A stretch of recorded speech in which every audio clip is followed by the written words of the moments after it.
Magandang araw, Pilipinas! Ito ang Valiente News hatid sa inyo ng Office of the Vice President.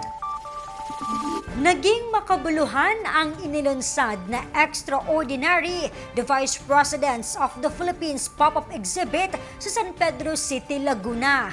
Hinikayat naman ni Vice President Inday Sara Duterte ang mga Pilipino na pag-aralan ang kasaysayan ng tanggapan na halos isang siglo nang nanunungkulan. Narito ang ulat ni Maribeth Adlawan.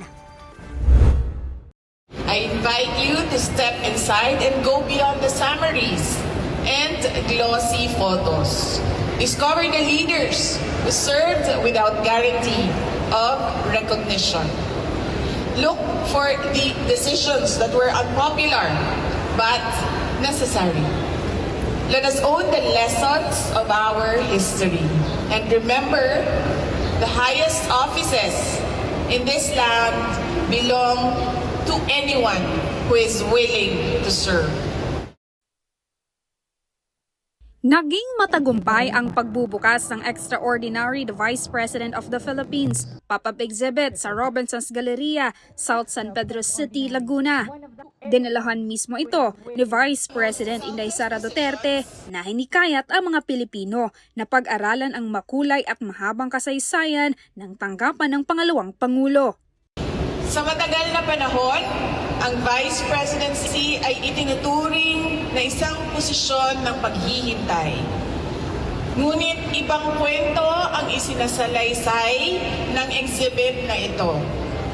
Itinatala nito ang 14 na leader na humawak sa pwestong ito. Pinangalagaan nila ang Republika sa mga pinakamahirap na sandali ng ating bayan. Hindi sila laging nakakakuha ng palakpak. Hindi sila laging naaalala. Ngunit sa panahong kinakailangan ng bansa ang katatagan, nandoon ang ating mga vice presidents. Ang OVP pop-up exhibit ay bahagi ng patuloy na selebrasyon ng halos isang siglo na panunungkulan ng tanggapan sa bayan. Highlight dito ang ilan sa mga itinaguyod na serbisyo at programa, maging ang iniwang legasiya ng mga nagsilbing pangalawang Pangulo sa bansa.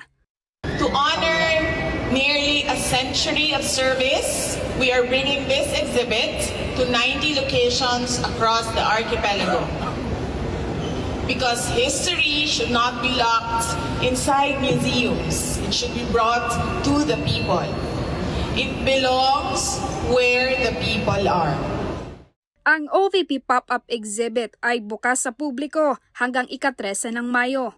Mula dito sa Laguna, ako si Maribeth Adlawan, lahat para sa Diyos, bayan at pamilyang Pilipino. Valiente News. Abangan ang iba pang mga balita dito lamang sa Valiente News.